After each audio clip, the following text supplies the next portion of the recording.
Yo, some thoughts on dunking off the dribble. Question asked by Mick Pick, but really for anyone who's good at dunking lobs or can jump high but struggles to dunk with the ball. I think that this is a specialty of mine because I'm awful at lobs and I feel like I jump higher with the ball.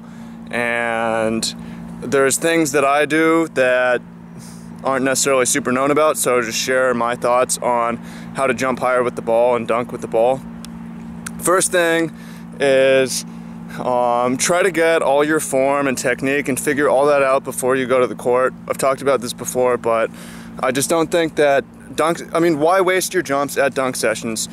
You know, go to dunk sessions and try to dunk off the dribble. You can figure out how the upper body mechanics on the ground, and that will save you from wasted impact and wasted energy. So the next dunk session, don't try to dunk off the dribble. Do your homework between now and then and go execute and dunk off the dribble at your next session. So talk about some mechanics and some basic exercises that you could do. Let's see if I can prop this camera up so y'all can see. So, question, if I have small hands or whatever, if I can't palm the ball, well, you don't need to palm the ball. You need to get the ball up, and once you have the ball up, it's going to be on top of your hand like this, and you're going to dunk. Like, you don't need to palm like this. If you can, that helps, but you don't need huge hands to palm like this either. You just need to cover 1/8 of the ball, 2 sections, and you can learn how to do it from then. It helps if you have a sticky ball. So if you're gonna dunk right-handed, you load it. Ideally, you have your right hand on top, the left hand throws it up. So at no point is the ball supported with your right hand on top of it. You give it some acceleration, and bam, go from here to the point where the ball is on top of your hand. And that's really it. Works for me. I mean, maybe it will work for you, maybe it won't, but get this done before you get to the court. You can practice this motion with weights and it'll help your speed and acceleration, but just doing it with the ball is fine.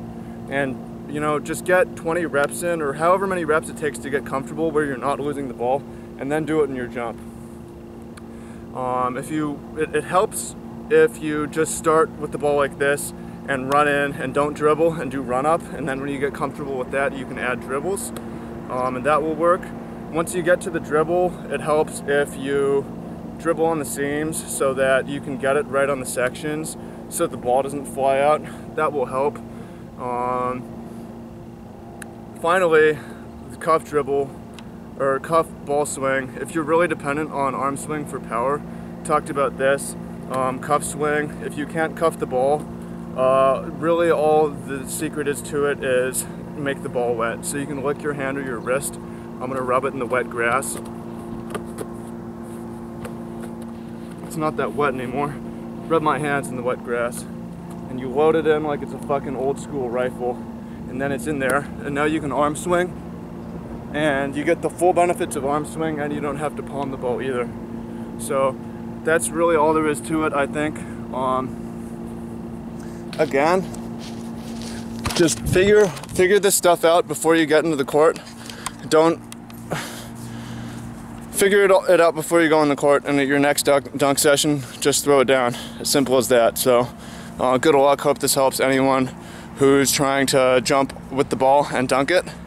Let me know what you think in the comments. Let me know if this works for you and what doesn't work, and if there's anything else you think I should add. Peace.